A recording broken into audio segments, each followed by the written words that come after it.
I am angry. Or at least I was. As I'm recording this, I just went through a situation that made me very upset and very angry, to the point where I was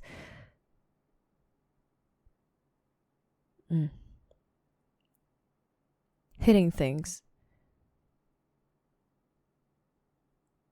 on countertops very loudly. There's no better way I could have said it, because it's true. It's not very nice. But in that moment, I was faced with two choices that I felt that I could only make, which was to release my anger by screaming at the top of my lungs. Scream until my voice gave out, until I could scream no more. Or just anything that I was holding on to. Instead of hurting myself, I would hurt or damage an object that I was holding. And this time it was a water pitcher. So, yeah.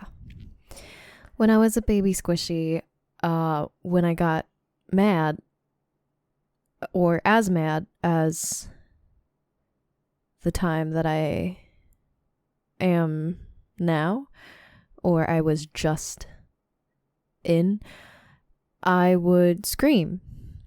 Because when I scream, everyone would stop talking and everybody would try to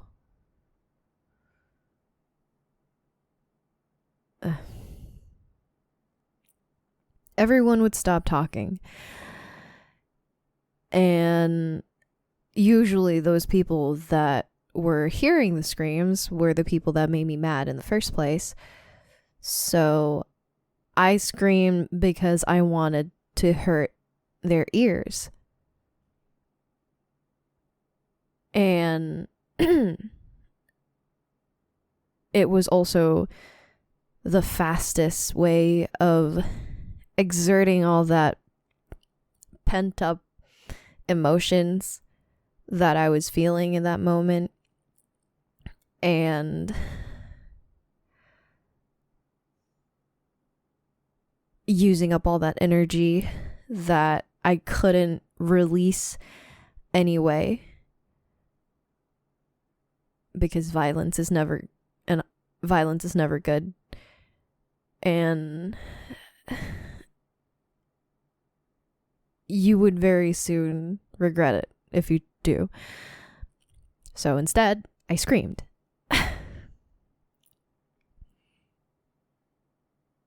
It is not good as well to scream. Every time I chose to scream, I would lose my voice.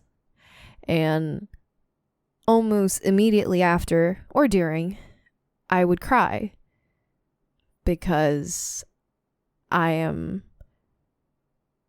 so angry that it comes out as angry tears.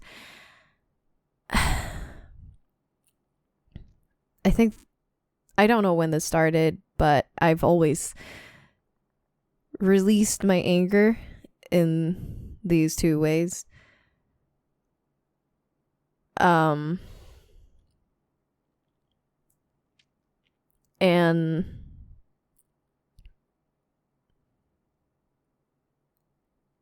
it never really worked. I mentioned how I scream so that I hurt the people that hurt me by hurting their ears because it's loud and it's a shrill scream. But it almost never works the way I intend for it to do. It hurts them, but it doesn't hurt them as much as it hurts me to scream, because I am also hurting my own ears and hurting my throat and my voice as I'm doing it. Every time after I scream, I lose my voice, I can't speak, or it's very hoarse and rough to say words. And yeah, it's not good. But one thing that never failed was that it made me tired. I screamed and I screamed so that it would exhaust me so that I won't feel anger. It works every time, and I guess that's why I always do it. I have been very good in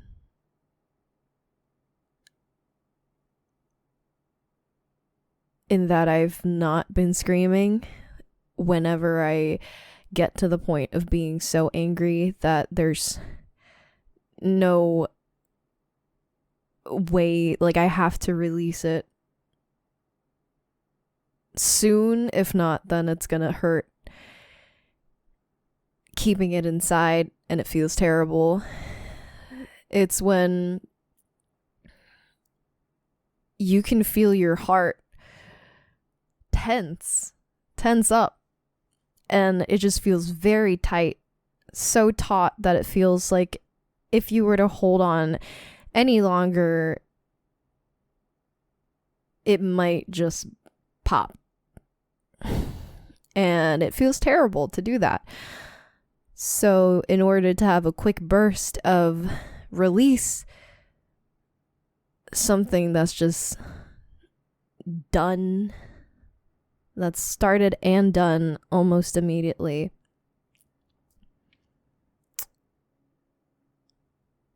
you scream.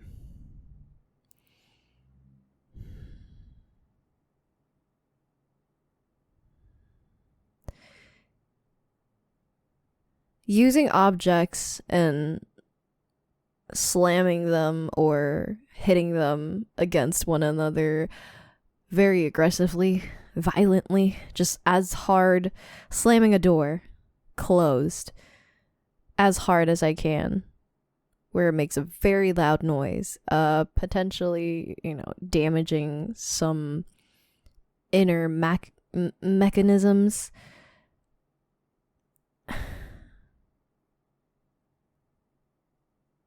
It's not good, but at least it's not me. It works, but I'd like to say it doesn't work as well as screaming, because it is immediate, it is fast, but it doesn't exert as much energy as it would screaming your throat, your voice out. So I'm left with this residual anger that's just terrible, and I still feel very tense in my chest. It's so tight. And I would most probably have to do it more than once. Just, it's not a single slam. It's not a single bang on the table. It would probably be multiple in quick succession, because it's not just good if it's just one. It's not good enough if it's just one. So I end up still being pretty upset.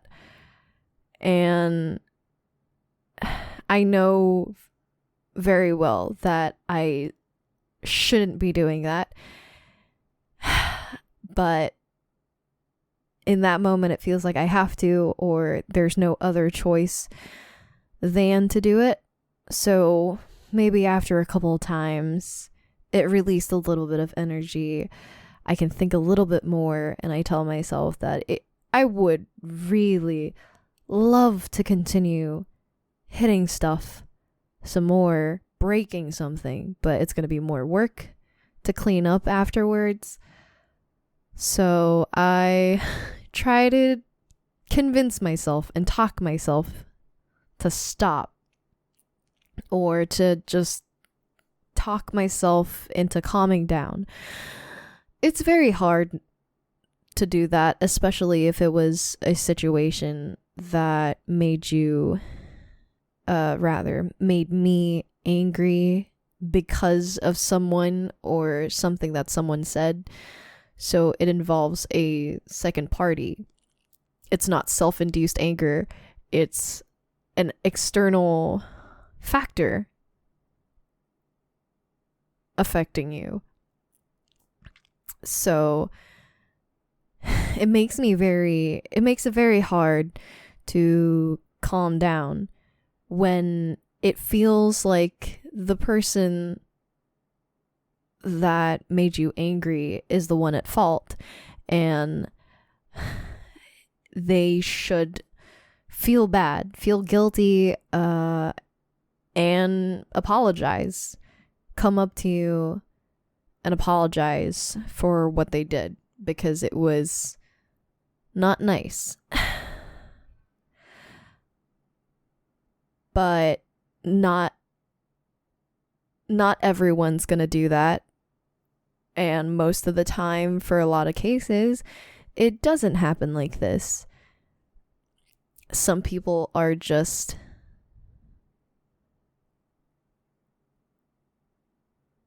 not empathetic, or they just don't think that they did anything wrong, and who's to say? But in that moment, I and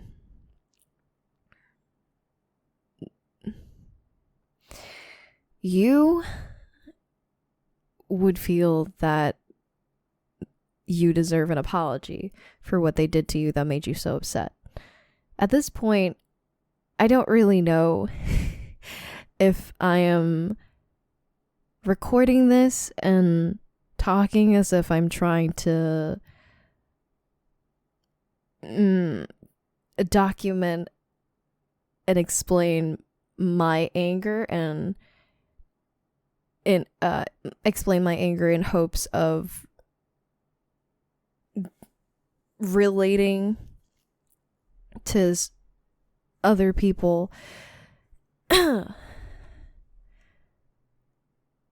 listening, and that if you experience the same kind of anger, to, not let go or release your anger in the ways that I do. If you have a similar way of exhausting yourself. But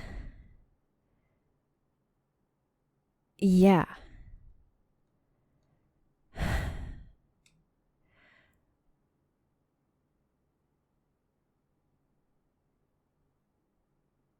I have calmed down enough since recording this. Maybe 20 minutes ago, since the situation that I was in has more or less resolved itself. So I feel much less angry.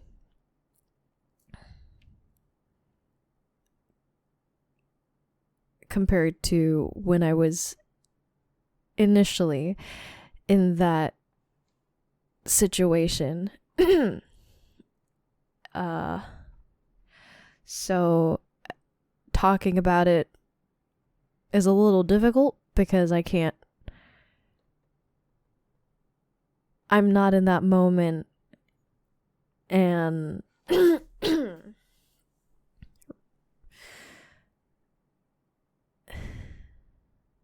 it almost seems very trivial now that it's over.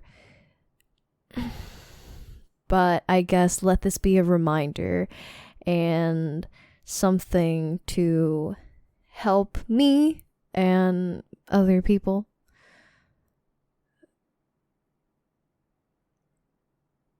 Me talking you through the anger, but it's hard to find the words, which is why I'm stopping so often. And I'm not sure if I'm gonna edit this to make this shorter, because it seems like there are a lot of parts that are quite redundant. But yes, I was angry. I'm not, or at least I'm calming myself down, recording this, in fact. Just talking the anger away in a seemingly calm demeanor. And it's helping. Maybe, I think. Feels like it. I still feel some tension or some strain, some tension, some tightness. Tightness is the word in my chest. For me, when it comes to that point and I feel that really tight feeling, it usually comes about because I'm angry, but more importantly, because I am unable to really voice my feelings or try to explain and talk about why it got me so mad in the first place. It's very hard to, especially if you're trying to talk about it to the same person that got you upset. So maybe recording and talking to yourself is the thing that would work the best. Or a neutral party, but sometimes there are people that you don't trust enough to talk about these sorts of things.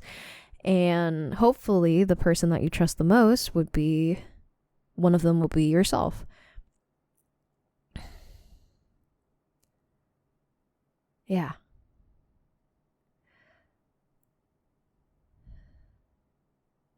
I might have lost the point in this monologue.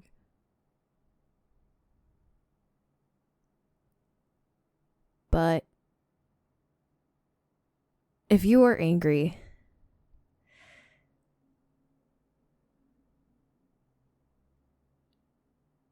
and if you feel the same type of anger as I do, and you release or you cope, I don't know if the word cope is the right word, but if you release your anger in the same way I do, or I have been doing, by screaming or just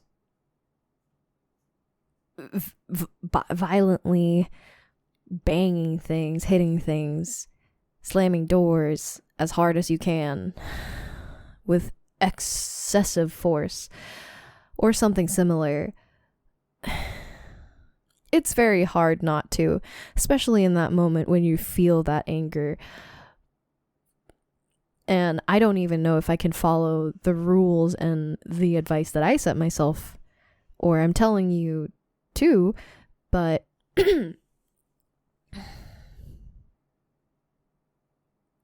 if it's a self-destructive type if you're angry and you find yourself stuck between two choices, which is a self-destructive type of anger and a equally aggressive, but at least it is not directly self-destructive release, go for the second option. Even though it seems like the self-destructive releasing method is the fastest and better option, in the long run and in the short run, going the other way would help. In my case, it would be saving my voice and making sure that no additional damage or wear and tear comes to my voice as fast. And it has already happened before when I was a baby squishy to release my anger in that way. And I'm thankful that my voice comes back each time. But now that I am more aware and I know better, it is always still very tempting. But I try my best not to. Especially with the things that I do that require my voice, I try not to. Even though I should stop talking about how tempting and how effective it is, because that's not how you do things. But anyways, the other method, maybe hit something, slam something once or twice. And then after that, once you've released that tiny little bit of energy and anger that gives you enough mental capacity to think a little bit more, think and stop and try your best to curb and talk through your anger. Think to yourself and reflect. As long as it's nothing self-harming, self-destructive. For those of you who managed to get this far, thank you for listening. And if you were in a good mood, and you still are, I hope you continue to be in that good mood. And for those of you who were angry or upset, something upset you in the day, I hope this has made you feel better, and I hope you are calm now. Days like these are gonna come and go. I can't guarantee that every day will be a good day, but if there's ever a bad day, it will pass. And so will your emotions about that day. So, yeah.